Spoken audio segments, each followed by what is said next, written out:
Assalamualaikum warahmatullahi wabarakatuh. Halo anak-anak kelas 2, apa kabar kalian hari ini? Dimanapun kalian berada, guru selalu berharap kalian dalam keadaan sehat. Pada kesempatan kali ini, kita akan belajar materi kelas 2, tema 1, hidup rukun, subtema 1, hidup rukun di rumah, pembelajaran yang ke-6. Namun, sebelum mulai belajar, alangkah baiknya kita berdoa dahulu. Mudah-mudahan kita diberi ilmu yang bermanfaat dan diberi kemudahan untuk paham. Tujuan pembelajaran yang akan kita capai hari ini adalah yang pertama, dengan diberikan teks percakapan tentang hidup rukun yang mengandung ungkapan, siswa kelas 2 dapat menunjukkan perilaku di rumah yang sesuai dengan sila keempat Pancasila dengan benar. 2. Dengan diberikan teks percakapan tentang hidup rukun yang mengandung ungkapan, siswa kelas 2 dapat menunjukkan perilaku di rumah yang sesuai dengan sila kelima Pancasila dengan benar. 3. Dengan diberikan teks percakapan tentang hidup rukun yang mengandung ungkapan, siswa kelas 2 dapat menyebutkan ungkapan dalam teks tersebut dengan tepat. Yang keempat, dengan diberikan gambar kumpulan kubus lebih dari 100, siswa kelas 2 dapat menyebutkan nilai tempat ratusan, puluhan, dan satuan bilangan 3 angka dengan teliti. Sekarang marilah kita menuju pada materi kita yang pertama. Anak-anak, sebelum belajar, Bu Guru mau bertanya dulu ya pada kalian. Apakah kalian pernah berbeda pendapat dengan kakak, adik, saudara, atau orang tua kalian di rumah? Tentu pernah ya. Mungkin di rumah kalian antara anggota keluarga yang satu dengan yang lain ada perbedaan pendapat. Misalnya ayah dan ibu berbeda pendapat, atau kalian dengan kakak dan adik kalian berbeda pendapat. Nah, di situ kalian tidak boleh bertengkar. Tetapi kalian harus saling menghargai untuk menjaga kerukunan di rumah. Selanjutnya, perhatikan teks percakapan berikut ini. Dalam percakapan ini terjadi perbedaan pendapat ketika keluarga Udin akan berwisata. Udin meminta wisatanya pergi ke kebun binatang, sedangkan Mutiara ingin pergi ke pegunungan. Lalu Mutiara mengusulkan, bagaimana kalau liburan kali ini pergi ke kebun binatang dulu, lalu liburan selanjutnya pergi ke pegunungan. Nah, di sini terjadi kesepakatan dari usulnya Mutiara. Akhirnya mereka akan pergi ke kebun binatang. Walaupun berbeda pendapat, kita harus tetap rukun dan saling menghargai. Dalam bermusyawarah seperti keluarga Udin tadi, tentu kita boleh ya berbeda pendapat, karena memberikan pendapat adalah hak setiap orang. Anak-anak, masih ingatkah kalian apa itu musyawarah? Musyawarah adalah membicarakan suatu masalah bersama-sama. Menurut kalian, percakapan dalam keluarga Udin menerapkan sila Pancasila yang keberapa? Dalam percakapan tadi ada diskusi atau musyawarah di dalamnya. Maka percakapan Udin dan keluarganya menerapkan sila keempat Pancasila. Kalian masih ingat dengan lambang sila keempat Pancasila? Tentu masih ingat ya.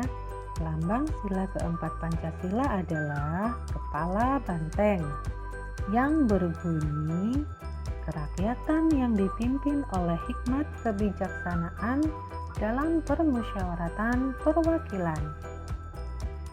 Kemudian pada percakapan tadi, ayah juga memberi kesempatan kepada Udin dan Mutiara untuk memilih tujuan wisata. Sikap ayah ini mencerminkan pengamalan Pancasila, sila yang kelima. Tentu kalian masih ingat ya dengan lambang sila kelima Pancasila, yaitu padi dan kapas, yang berbunyi keadilan sosial bagi seluruh rakyat Indonesia. Anak-anak, apakah kalian menemukan ungkapan pada teks percakapan antara Udin dan keluarganya? Kalian masih ingat apa itu ungkapan? Ungkapan adalah gabungan kata yang mempunyai arti berbeda. Perhatikan kata bergaris bawah pada kalimat berikut. Ayah berkata, "Mari kita ambil jalan tengah." Jalan tengah adalah salah satu contoh ungkapan yang memiliki makna keputusan yang diambil oleh orang yang berselisih pendapat dengan tidak memihak satu sama lain. Jalan tengah juga bermakna kompromi atau jalan damai. Kemudian perhatikan kalimat percakapan yang diucapkan ibu. Ibu berkata, "Itulah manfaatnya kalau persoalan diselesaikan dengan kepala dingin." Ungkapan kepala dingin artinya bersikap tenang dan tidak gegabah dalam menghadapi suatu persoalan. Atau makna lainnya adalah tenang atau sabar. Selanjutnya, perhatikan nomor tiket masuk ke kebun binatang yang bernomor 354. Bilangan 354 digambarkan sebagai kubus satuan sebagai berikut. Perhatikan ya anak-anak, apabila ada tumpukan kubus seperti ini, berarti disebut sebagai kubus ratusan. Kita coba hitung ada berapa kubus ratusan. 1, 2, 3. Terdapat 3 kubus ratusan, berarti nilainya 300.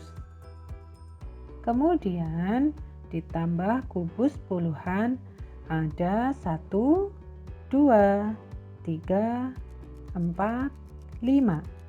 Berarti ada 5 kubus puluhan dan nilainya 50. Lanjut ke kubus satuan. 1, 2, 3, 4. Ada 4 kubus satuan, berarti nilainya adalah 4. Kemudian 300 ditambah 50 ditambah 4, jumlahnya 354. Kesimpulannya, 354 terdiri dari 300-an, 50-an, dan 4 satuan.